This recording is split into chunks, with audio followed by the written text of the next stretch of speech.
that's out there these days? I've got, okay, I'm going to tell you a secret. All right.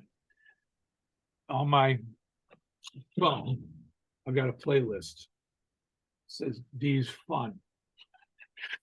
And it's all non-metal songs. It's all songs that you wouldn't think Beyonce and Katy Perry, and you would never think that Dee Snider would have.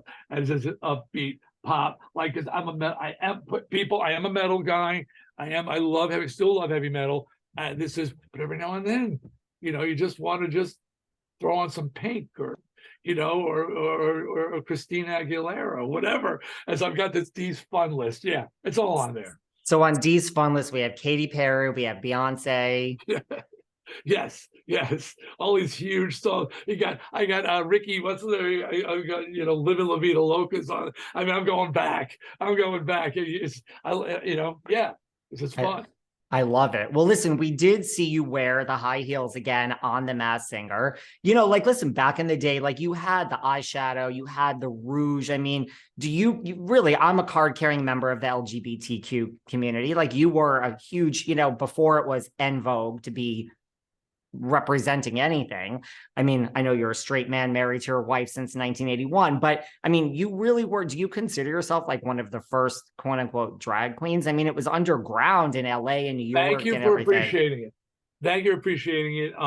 It's as a matter of fact, RuPaul's Celebrity Drag Race wanted me on. I said I should be a judge. I wore the slap for years. I mean, and let me tell you, I am a huge supporter of your community.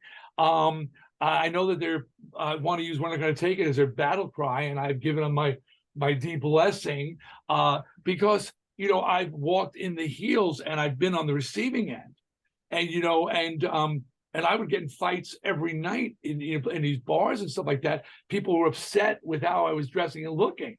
So, and I'll go what's your deal? I can look any way I want to look. And you're a fag. What if I am? I'm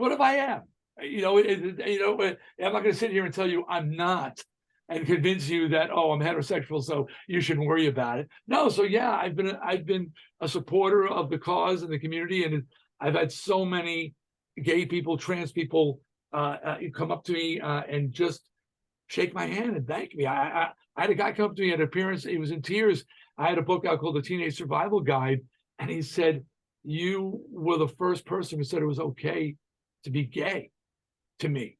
I read your book and you said it's okay. And he said, and what that meant to me as a kid, nobody was saying that to me. So I'm proud to, if I inspired anybody, helped anybody, and I will continue. And right now, this is a pivotal time right now. I don't know if they passed a law in Texas and Florida, but the laws they want, I wouldn't be allowed to perform in Texas. I got arrested in Texas and shows were canceled and protested by religious groups, but now they don't want to allow, if a man's wearing women's makeup, they can't perform, so that's crazy. It's crazy. It is crazy. I mean, and I think We're Not Going to Take It is the song for them to use. And I'm so glad, because that is the right group to be using that song. The guns, people fighting, looking for intelligent gun control. And I'm a gun guy. My wife says I have too many guns, but I said, absolute blessing. We need intelligent gun control. These are the causes that I want to see use a song. QAnon uses a song, and it's very upsetting to me. And I won't try and stop them because that censorship can't do that. But I will speak out against it and say, I do not stand with those people. I do not stand with the January 6th people. I do not stand with the Trumpers. And they're all using "We're Not Going to Take It." So it's strange, interesting to see the interpretation that some people put into those words. Yeah. Well, speaking of censorship, which I know you're against, I mean, 1984, the PMRC with Tipper Gore. I mean, you were there on, the Congress floor, did you realize what a big deal that was at the time? Hindsight's 2020.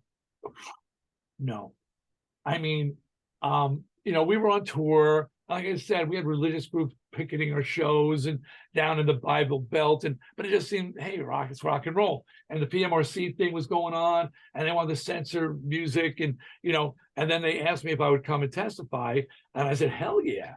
You know, I mean, I felt like I was being asked to carry the flag into battle. You know, represent the people, the community, the rock community.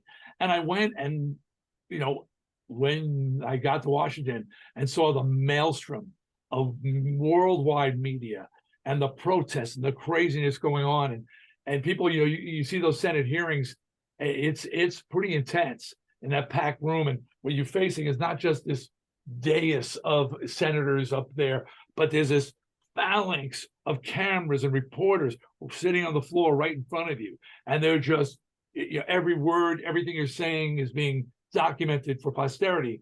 Thankfully, I didn't embarrass myself. I didn't embarrass myself. It's actually a graphic novel coming out in June on Z2 Comics called "He's Not Going to Take It," and it's not just about the Senate hearings. It's about my road. Like they wanted to explore in a graphic novel form. Why you? How did it get to be you? And it's literally started when I'm in the cradle and sort of followed how this unpopular outcast sort of, you know, rebellious kid wound up becoming this voice for for multiple generations. So you can look for that. Actually, He's Not Going to Take It in June. That's amazing. I mean, look, I mean, Prince was affected by that. Madonna. I mean, you really were there for all of these other artists. Yeah, Bruce Springsteen was on the list. I'm on Fire, I think, was the song. I mean, they were really, it wasn't just heavy metal. It was across the gambit. It was black, it was white, it was, you know, it was pop, it was heavy metal. It was crazy. Did you know Madonna back in the day? Like, did you guys cross paths? I mean, you look at, she's going out like on a multi-city national tour now. No, I've never ran into Madonna. Michael Jackson, yes. Madonna, no. I don't think I would, you know, I don't think she would deign to acknowledge a Dee Snider. And, you know, the heavy metal guy in me back then, she's not, by the way, she's not on my fun list.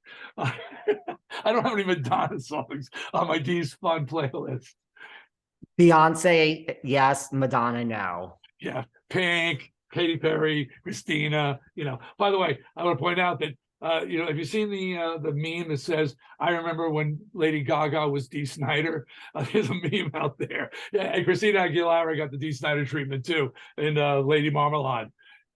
I mean, I have seen that. Like, and that was one of. Do you think like you know, Lady Gaga, especially, like, do you think she kind of owes the Dee Snider something? I haven't run into Gaga yet, and you know, and I know she's a metalhead. I know she's a heavy metal fan. I know she's from New York. There's no way you could be a fan of metal, be that sort of, you know, flamboyant, and also be from New York, where I'm from, that you couldn't have been a Twisted Sister fan at some point. So I'm sure I'm going to run into one of these days, and, you know, and I love what she does. Again, I love anybody who's just acting out, acting up, you know, making a statement, being bold. You know, let's not just go quietly into the night. Nobody should go quietly into the night. Totally. Well, listen, The Masked Singer is not the first, you know, celebrity reality TV competition you've been a part of. You were on Celebrity Apprentice. Like, what was that like? I just want to say, I've been on so many, pretty much every show with celebrity in it. Yes. One time this guy came up to me in the streets and he goes,